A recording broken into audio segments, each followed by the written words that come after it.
अस्सलाम वालेकुम। मेरा नाम हफ़ीज़ हैदर है और मैं क्लिनिकल साइकोलॉजिस्ट हूँ।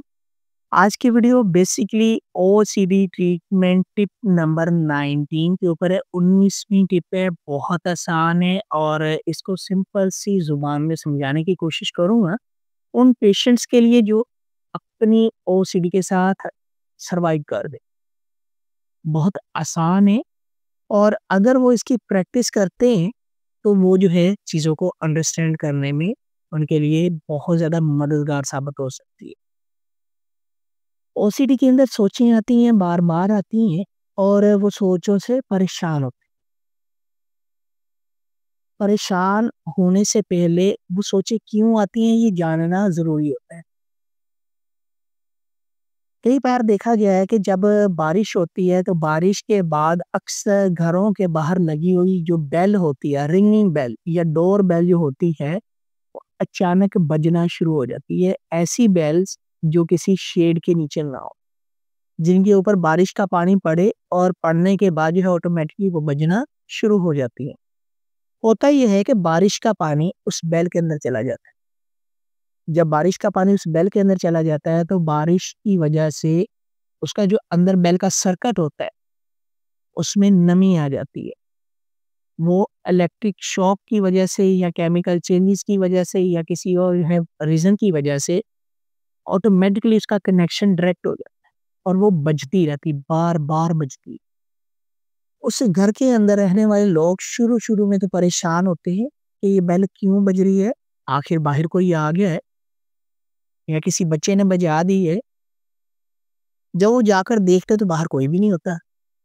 फिर अंदर आ जाते हैं, फिर दोबारा बेल होती है, फिर दोबारा जाते हैं, बाहर जाकर देखते हैं बाहर तो कोई भी नहीं है, बेल तो बज रही है लेकिन बाहर कोई भी नहीं है। सोचते हैं यहाँ से शायद किसी बच्चे ने मज़ाक की है, कोई बच्चे तंग कर रहे होंगे, फिर अंदर आ जाते हैं, फिर तीसरी बार जो है बेल होती है, लेकिन बाहर कोई भी नहीं होता। फिर वो शख्स जो घर में मौजूद होता है वहीं रुकता है और रुक के थोड़ी देर तक देखता है कि एक्चुअल में मामला क्या है। जब वो थोड़ी देर ऑब्ज़र्व करता है, एक स्पेसिफिक टाइम के बाद वो बेल दोबारा बजती है। तो उसके ज़हन में ख़्याल आता है, ओह शिट! आज तो बारिश हुई है। बारिश का पानी जो है इस बेल के अंदर चला गया है, जिसकी वज़ह से उसका सर्किट जो है अंदर से ख़राब हो गया। अब इसके 2 ही हल हैं।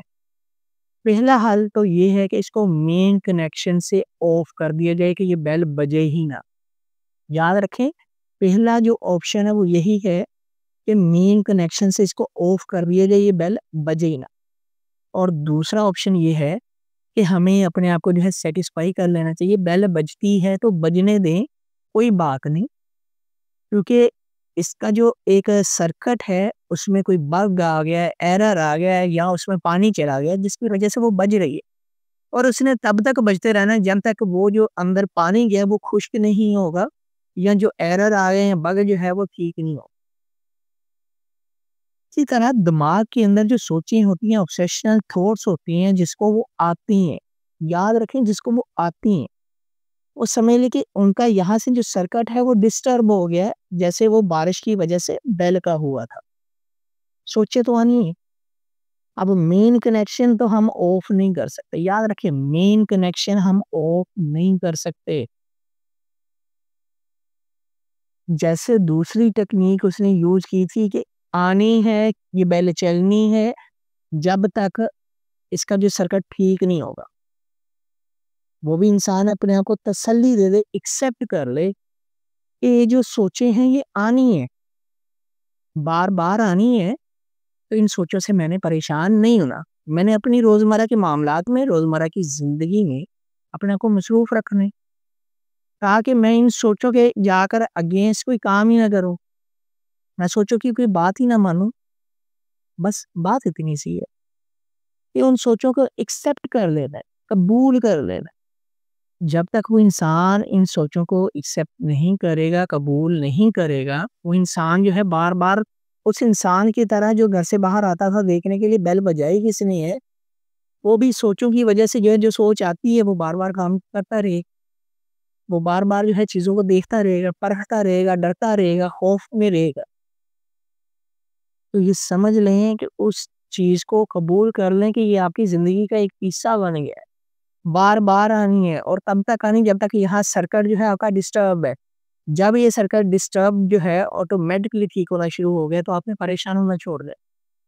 और ये कब होगा मुमकिन? जब आपने यहाँ से मान लिया कि मेरा सर्किट यहाँ से खराब है और मैंने जो है एक नॉर्मल ज़िंदगी गुज़ारनी वो तब ही गुज़ारनी मैंने जब जो है इन सोचों पे अमल करना छोड़ दें।